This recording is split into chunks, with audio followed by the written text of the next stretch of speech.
আপনারা জানেন জান্নাতের মধ্যে একটা মাহফিল হবে, সেমিনার হবে। সেখানে আল্লাহ জান্নাতীদেরকে নিয়ে একটা মাহফিলের আয়োজন করবেন। জান্নাতি শ্রোতা হবে আর বক্তা হবে তিনজন।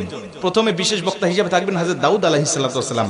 দাউদ আলাইহিস সালামের কুরআন নাজিল হয় নাই, দাউদ নবী কোনোদিন কুরআন পড়েও নাই। তারপরেও আল্লাহ সেদিন তাকে ইলম দিবেন, তিনি দাউদ নবী সূরা তোহা থেকে তেলাওয়াত করবেন। তাফসীরে এসেছে দাউদ নবী যখন কুরআন থেকে তেলাওয়াত করবেন তার একটা গলা থেকে, একটা কণ্ঠ থেকে ৮০ রকম সুর বের হতে থাকবে। জান্নাতীরা দাউদ নবীর কণ্ঠে তেলাওয়াত শুনে তো পাগল, বলবে আল্লাহ কি তেলাওয়াত শুনতেছি, আমরা তেলাওয়াত শুনে শুনে জান্নাতে থাকতে চাই, আর কিচ্ছু চাই না। আল্লাহ বলবে এর থেকে কি সুমধুর তেলাওয়াত শুনতে চাও না? জান্নাতীরা বলবে আল্লাহ এর থেকে সুমধুর তেলাওয়াত হতে পারে, আমাদের আর বিশ্বাস হয় না। আল্লাহ বলবে কেন বিশ্বাস হয় না? দাউদ নবীর উপরে কোরআন নাজিল হয় নাই, দাউদ নবী কোরআনের জন্য মার খায় নাই। যে নবীর উপরে কোরআন নাজিল করেছি, যে নবী কোরআনের জন্য মার খেয়েছে, দাঁত শহীদ করেছে, মাথার হেলমেট ভেঙেছে, উহুদের প্রান্তরে রক্তক্ষরণ করেছে, ওই নবীর কণ্ঠ থেকে কোরআনের তেলাওয়াত শোনো কেমন সুমধুর শোনা যায়। আমার নবী যখন সূরা ইয়াসিন থেকে তেলাওয়াত করবেন জান্নাতীরা তো পাগল হয়ে যাবে, বলবে আল্লাহ কোনো হুর চাই না, কোনো গিলমান চাই না, কোনো নাজ নিয়ামত, কোনো শরাব, কোনো ঝর্ণা, কোনো কিচ্ছু চাই না। আল্লাহ শুধু নবীর কণ্ঠে তেলাওয়াত শুনে জান্নাতে হাজার হাজার বছর আমরা কাটিয়ে দিতে চাই।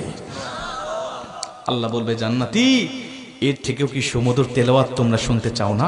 জান্নাতীরা বলবে আল্লাহ এর থেকে সুমধুর তেলাওয়াত হতে পারে, এটা আমাদের আর বিশ্বাসই হয় না।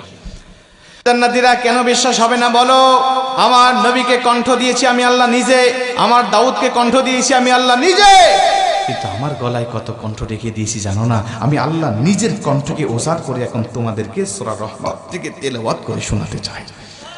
আমার আল্লাহ সেদিন টান দিবেন সূরা রহমান থেকে, আর রহমান বলবেন না, তিনি আনার রহমান বলে টান দিবেন। আমি রহমান, যে রহমানের কথা দুনিয়াতে তোমরা শুনেছো, যে রহমানের ভয়ে দুনিয়াতে পাপ থেকে বিরত ছিলে, যে রহমানের ভয়ে তাহাজ্জুদের ওয়াক্তে দাঁড়িয়ে চোখের পানি বিসর্জন দিয়ে নামাজ আদায় করেছো, যে রহমানের ভয়ে সারাটা দিন রোজা রেখেছো, যে রহমানের ভয়ে তোমরা সত্যের পক্ষে চলেছো, ওই রহমান আর কেউ নয়, আনার রহমান, আমি রহমান বলে আমার আল্লাহ সেদিন একটা টান দিবেন। আমার রবের টান শুনে জান্নাতীরা সেদিন হাজার হাজার বছর ধরে জান্নাতের মধ্যে বেহুশ অবস্থায় পড়ে থাকবে। আমার আল্লাহ তাদেরকে হুশ দিবেন না। জোরে কোন সুবহানাল্লাহ, আল্লাহু আকবার বলেন। দোয়া করছি আজকে যেভাবে বসেছি আল্লাহ যেন জান্নাতের মধ্যে আমাদেরকে ওই মাহফিলে শ্রোতা হিসাবে সবাইকে বসার তৌফিক দান করেন। জোরে বলেন আমিন, আরেকটু জোরে বলেন আমিন।